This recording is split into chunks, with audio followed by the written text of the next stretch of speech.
मैं फाइनल के लिए इंटरनेशनल जो टैक्सेशन है उस पर बेस कुछ क्वेश्चंस आपके साथ डिस्कस करूंगा आने वाली कुछ क्लासेस में। जो ट्रांसफर प्राइसिंग चैप्टर है जिसमें एएलपी निकालनी पड़ती है, आर्म्स लेंथ प्राइस, उस पर बेस्ड क्वेश्चन आपके एग्जाम्स में जरूर आता है। पिछले कई सालों के अगर आप पेपर देखते हो, सीएमए फाइनल की मैं एक्सक्लूसिवली बात कर रहा हूं, तो करीब 7 to 8 मार्क्स का एक प्रैक्टिकल क्वेश्चन आता है जो एएलपी निकालने के कुछ मेथड्स दे रखे हैं, comparable uncontrolled price method, resale price method, cost plus method, profit spread method. तो किसी ना किसी एक मेथड पे बेस्ड क्वेश्चन आता है। तो जिन्होंने मेरी क्लासेस ऑलरेडी ली हुई हैं, खरीदी हुई हैं, उनको मैंने बहुत सारे क्वेश्चंस करवाए हैं और सीएमए में जितने भी क्वेश्चंस अभी तक आए हैं उनको भी मैंने साथ में डिस्कस किया है।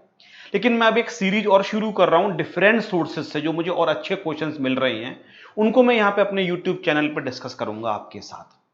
तो जिन्होंने क्लासेस मेरी ली हुई हैं उनको भी बेनिफिट होगा, और जो डायरेक्टली ओपन सोर्स से पढ़ रहे हैं, यूट्यूब के डिफरेंट चैनल से पढ़ रहे हैं, उनको भी बेनिफिट होने वाला है। तो आगे आने वाली कुछ क्लासेस के अंदर मैं ट्रांसफर प्राइसिंग के क्वेश्चंस जो बेसिकली एएलपी पे बेस्ड होंगे वो आपके साथ डिटेल में डिस्कस करूंगा। तो ये जो क्वेश्चन है ये बहुत शानदार क्वेश्चन है और इसको आज मैं डिस्कस करता हूं आपके साथ। और एक मैं छोटी सी एडवाइस आपको करूंगा कि जब भी आप इस वीडियो और आगे वाली क्लासेस को देखना शुरू करो तो पहले पॉज कर दो।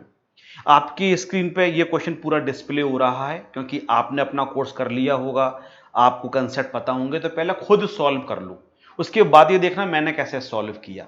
तो अगर दोनों का आंसर मैच कर जाता तो आपका कॉन्फिडेंस बढ़ेगा कि चलो हाँ हमें क्वेश्चन करना आ गया है। VKS International Limited and the assessee had sold goods to L Limited on 12th Jan 2021 located in a notified jurisdictional area for rupees 10.5 crore. देखो जो असेसी है वो इंडियन कंपनी है, वीकेएस ये इंडियन कंपनी है, और एक है एल लिमिटेड। जो एल लिमिटेड है वो क्वेश्चन पेपर में दे रखा है नोटिफाइड जुरिस्डिक्शनल एरिया में लोकेटेड है। यहां से गुड्स के लिए सेल किया गया, गुड्स सोल्ड इसके लिए, और वो कितने की सेल की गई हैं? वो सेल की गई हैं 10.5 करोड़ की। The sale price of identical goods sold to an unfamiliar customer in New York during the year. यहां पे मैंने लिखा कस्टमर इन न्यूयॉर्क। एक कस्टमर न्यूयॉर्क में है जो कि अनफैमिलियर है, इसको भी गुड्स सेल की गई हैं, आइडेंटिकल गुड्स।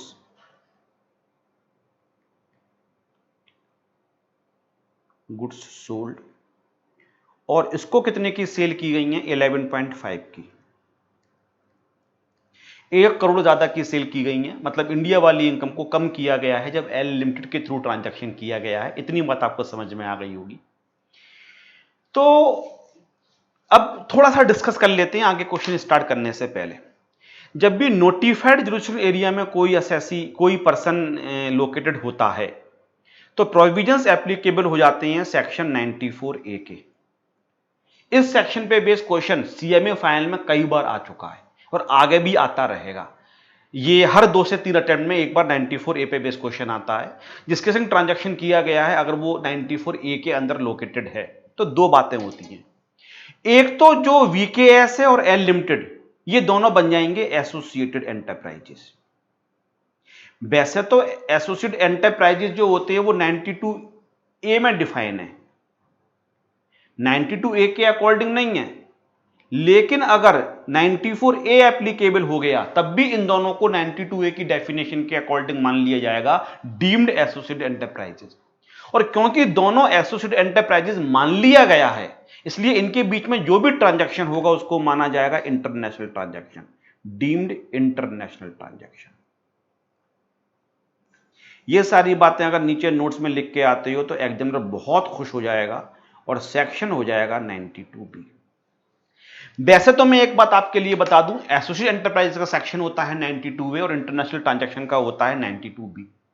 लेकिन 94A एप्लीकेबल हो गया तो in general they are not associated enterprises, लेकिन तब भी मान लिया जाएगा for the purpose of this chapter that both the persons are the associated enterprises.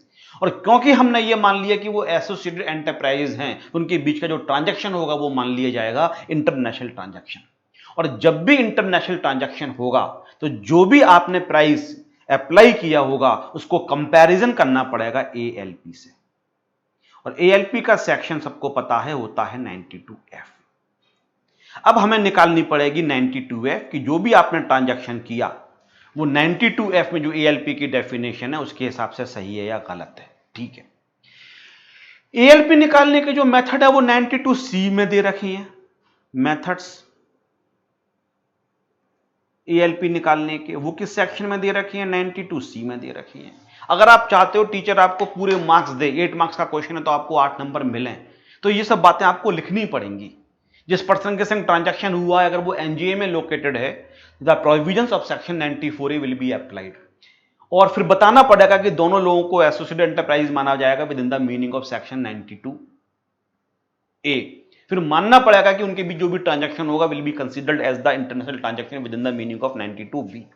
फिर बताना पड़ेगा हमें ALP निकालनी पड़ेगा, और ALP की जो मेथड दे रखे हैं वो दे रखे हैं 92C के अंदर। इसके अंदर जो मेथड्स दे रखे हैं जो अभी मैंने नाम लिए थे, कंपेरेबल अनकंट्रोल्ड प्राइस मेथड बताया था, रीसेल प्राइस मेथड बताया था, प्रॉफिट स्प्लिट मेथड है। इसमें लिखा हुआ है जो मेथड लगाना पड़ेगा वो होना चाहिए most appropriate method. Most appropriate method, ऐसा नहीं है आप रैंडमली कोई सा भी मेथड लगा दोगे। हर ट्रांजैक्शंस को इवैल्यूएट करके उसमें देखा जाता है कि कौन सा मेथड यहां पे मोस्ट एप्रोप्रिएट मेथड होगा। तो यहां तक की कहानी खत्म हो गई कि हमें ALP निकालना पड़ेगा, और उसको निकालने के लिए हमें जरूरी है मोस्ट एप्रोप्रिएट मेथड की। अब क्योंकि आइडेंटिकल गुड्स सेल की गई हैं, आइडेंटिकल गुड्स, और जब भी सेम गुड्स किसी और के लिए सेल की जाती हैं जो बेस्ट मेथड हो जाता है वो हो जाता है कंपेरेबल अनकंट्रोल्ड प्राइस मेथड, जिसको हम कहते हैं CUPM। जब भी आइडेंटिकल गुड्स दो लोगों को बेची जाती हैं, एक होता है एसोसिएटेड, एक जो फैमिलियर नहीं है, जो कि बिल्कुल दूर दूर तक रिलेशन नहीं है, तो जो मेथड लगाया जाता है वो मोस्ट एप्रोप्रिएट मेथड जो होता है वो हो जाता है कंपेरेबल अनकंट्रोल्ड प्राइस मेथड। तो वो मेथड यहां पे अप्लाई किया जाएगा। अब आगे क्या लिखा हुआ है? While the second sale was on CIF basis, ये CIF पे थी। CIF का मतलब होता है कि जो आपको प्राइस दिया गया है इसके अंदर कॉस्ट भी इंक्लूड है और फ्रेट भी इंक्लूड है। कॉस्ट के अंदर इंश्योरेंस भी इंक्लूड है और फ्रेट भी इंक्लूड है। I से हो गया इंश्योरेंस, F से हो गया फ्रेट, ये दोनों इसके अंदर इंक्लूड है। फिर लिखा हुआ है the sale to L limited was on FOB basis, और जो पहली वाली सेल थी वो FOB थी, फ्री ऑन बोर्ड। FOB आपने कस्टम तो पढ़ा ही होगा IDT के अंदर, जब आप फाइनल में आए हो तो इंटर का सेकंड ग्रुप करके आए होगे, वहां पे आपने IDT किया होगा। GST प्लस कस्टम दोनों है, और कस्टम में आपको बताया होगा FOB जो प्राइस होता है फ्री ऑन बोर्ड, उसके अंदर ना तो इंश्योरेंस इंक्लूड होता है और ना ही फ्रेट इंक्लूड होता है। तो जो आपने न्यूयॉर्क में कस्टमर था उसको जो प्राइस बताया था वो CIF था, प्राइस के अंदर इंश्योरेंस भी इंक्लूड है और उसके अंदर फ्रेट भी इंक्लूड है। लेकिन जब एल लिमिटेड को सेल किया था तो FOB बेसिस पे सेल किया था। एल लिमिटेड ने कहा था कि इंश्योरेंस हम खुद बियर करेंगे, फ्रेट भी हम खुद बियर करेंगे, हमें वो प्राइस बताओ जो विदाउट इंश्योरेंस विदाउट फ्रेट है, वो था 10.5। और जब आपने न्यूयॉर्क वाले को सेल किया था तो उसने कहा था कि भाई इंश्योरेंस भी आपको करवाना है, फ्रेट भी आपको करवाना है। आपने ज्यादा प्राइस बताया, कितने प्राइस बताया? 11.5 आपने बताया, ठीक है। आगे लिखा हुआ है ocean freight and insurance amount to ₹20 lakh. इस बात को अच्छे तरीके से समझ लो, जो फ्रेट और इंश्योरेंस का अमाउंट है वो दे रखा है 20 लाख रुपए। ये पहली बात हो गई, ये दोनों में डिफरेंस है। India has the double taxation avoidance agreement with the US, इसका कोई खास यूज नहीं है, बस ये केवल दे रखी है line. The assessee has a policy, assessee मतलब VKS, to providing after sale support service. After sale support service, अगर चीज खरीदने के बाद भी कोई कमी होती है तो उसको सपोर्ट प्रोवाइड करती है। To the tune of ₹14 lakh, और 14 लाख रुपए तक का खर्चा आता है असेसी के लिए। टू ऑल कस्टमर, सबको, लेकिन एक्सेप्ट एल लिमिटेड। वो जब भी किसी कस्टमर को सेल करती है तो ये कहती है कि हम आपको सेल के बाद भी कोई प्रॉब्लम आती है तो सपोर्ट देने को तैयार हैं। लेकिन एल लिमिटेड को सेल किया तो ऐसा कोई भी सपोर्ट देने का प्रॉमिस नहीं किया कि हम आपको किसी भी तरीके का सपोर्ट देंगे। हां, अगर सपोर्ट देती जो VKS लिमिटेड है तो जो खर्चा करना पड़ता उसको वो होता 14 लाख रुपीज का। You are required to compute the ALP for the sales made to L Limited. Definitely, जब एसोसिएट एंटरप्राइजेस को सेल की जाती है उसी केस में ALP निकाली जाती है, मैंने आपको बताया था।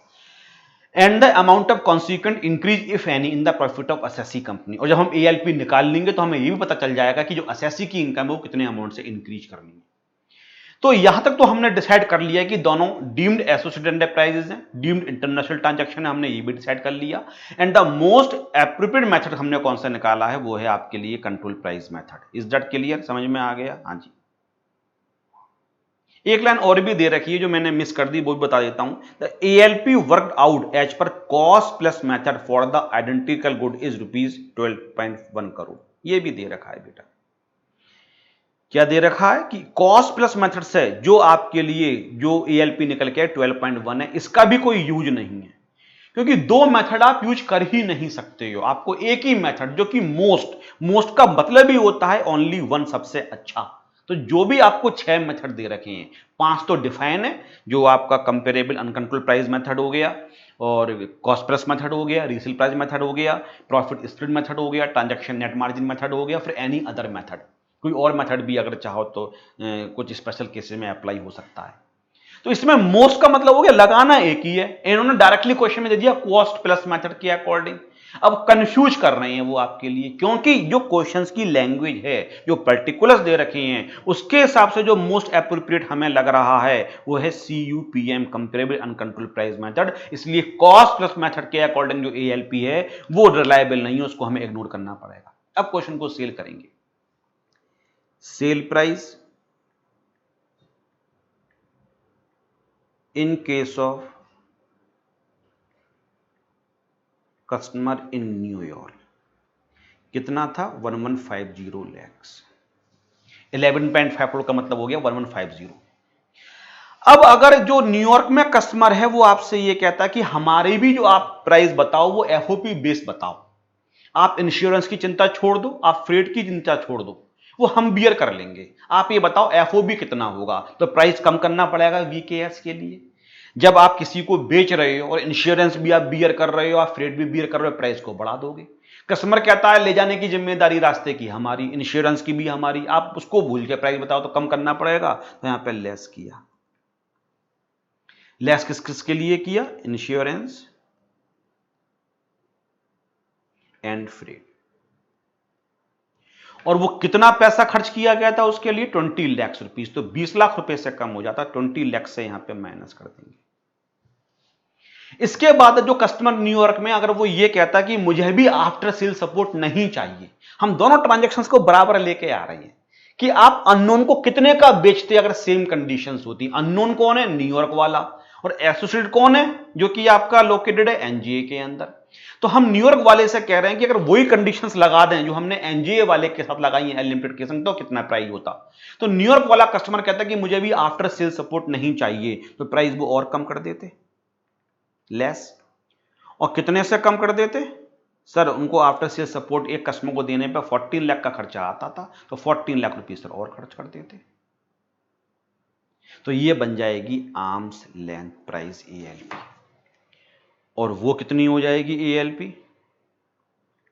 1150 -20 और -14, और ये हो गया 1116 लैक्स। हमारा पहला आंसर निकल के आ गया। जो उन्होंने कहा था कि आप क्या निकालो? आप ALP निकालो। अब कितनी इनकम को इंक्रीज किया जाएगा? आपको प्राइस लेना चाहिए था 11160 और price charged from L limited.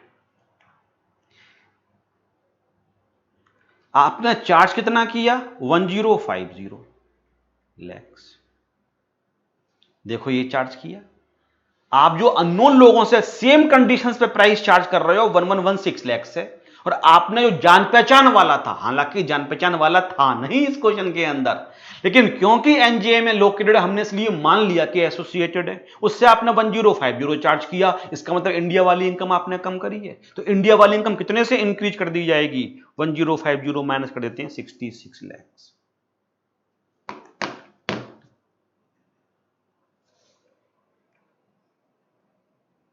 Income of VKS shall be increased by 66 lakh rupees से इंक्रीज कर दी जाएगी। तो इन्होंने क्या पूछा, पहले एएलपी निकालो and the amount of consequent increase, उसकी वजह से इनकम कितनी इंक्रीज होगी। हमने बता दिया 66 लाख रुपीस से वीकेएस की इनकम को इंक्रीज कर दिया जाएगा in profit of SSC company. तो जो वीकेएस है उसकी इनकम 66 लाख से इंक्रीज कर दी जाएगी। तो ये सारी बातें अगर लिख के आते हो, पहले बताते हो क्योंकि एनजीए में लोकेटेड है इसलिए 94A के प्रोविजंस एप्लीकेबल होंगे और 94A के according they will be considered to be the deemed associated enterprise within the meaning of 92A। The transaction will be deemed to be the international transaction within the meaning of 92B। Now we have to compute ALP as defined in the section 92F। Methods जो दे रखे हैं वो दे रखे हैं 92F के अंदर। Most appropriate method लगाना है जो कि होगा कंपेरेबल अनकंट्रोल्ड प्राइस मेथड, और यहां पे कॉस्ट प्लस मेथड को हमें इग्नोर करना पड़ेगा। एक छोटी सी बात मैं और डिस्कस कर लूं, बच्चे थोड़े से कंफ्यूज हो सकते हैं। सर 2 ALP दे रखी होती हैं, उनका अर्थमेटिक मीन लिया जाता है। सर हम अर्थमेटिकल मीन नहीं लेंगे। नहीं, हम अर्थमेटिकल मीन नहीं लेंगे। सर हम क्यों नहीं लेंगे अर्थमेटिकल मीन? एक ही मेथड से अगर एक से ज्यादा ALP निकल के आती है, मोस्ट एप्रोप्रिएट मेथड से अगर एक से ज्यादा ALP निकल के आती है तो अर्थमेटिक मीन लिया जाता है। यहां पे क्योंकि मेथड अलग अलग हैं इसलिए जो मोस्ट एप्रोप्रिएट होगा उसको एडॉप्ट करना पड़ेगा। मोस्ट एप्रोप्रिएट मेथड से अगर एक से ज्यादा ALP निकल के आती है तो अर्थमेटिक मीन लिया जाता, इसलिए इस क्वेश्चन में अर्थमेटिकल मीन नहीं लिया जाएगा। सर एक बात और बताइए, वो 3% का जो एक वेरिएशन अलाउ होता है वो चेक नहीं करेंगे? नहीं करेंगे। अगर जो आपका एसोसिएटेड एंटरप्राइजेज है वो एनजे में लोकेटेड है तो ये बेनिफिट भी नहीं मिलता है, 3% का वेरिएशन भी यहां पे ट्राई नहीं किया जाएगा। तो ये सब बातें आपको नोट्स में लिख के आनी पड़ेगी। मैंने ये सब बातें यहां पे बोल दी हैं, आप अपने नोट्स बनाओ, इस क्वेश्चन को प्रॉपर तरीके से प्रेजेंट करो। नेक्स्ट क्लास में जो वीडियो होगी एक बहुत शानदार ट्रांसफर प्राइसिंग में क्वेश्चंस करवाऊंगा मैं बहुत सारे आपके लिए, exclusively for CMA final. Email ID imsb003@gmail.com, इसके थ्रू मैं आपकी क्वेरी सॉल्व करूंगा। अगर कोई आपको कंसेप्चुअल अगर प्रॉब्लम आ रही है क्वेश्चन के अंदर, इस क्वेश्चन के अंदर, वेबसाइट डायरेक्ट टैक्स लेक्चर्स, यहां पे बहुत सारे वीडियोस मैंने अपलोड कर रखे हैं, बहुत सारे PDF हैं, MCQ के नोट्स हैं, यहां जाके आप डाउनलोड कर सकते हो। क्लासेस खरीदना चाहते हो अगर जून अटेम्प्ट के लिए तो यहां पे जाओ, यहां पे एक ऑफर चल रहा है, ऑफर के अंदर मैं आपके लिए कुछ डिस्काउंट दूंगा अगर जो कंडीशन है वो आप सेटिस्फाई करते हो। बहुत जल्दी फिर आपसे मुलाकात होगी। हंसते रहिए, मुस्कुराते रहिए, पढ़ते रहिए। Thank you very much.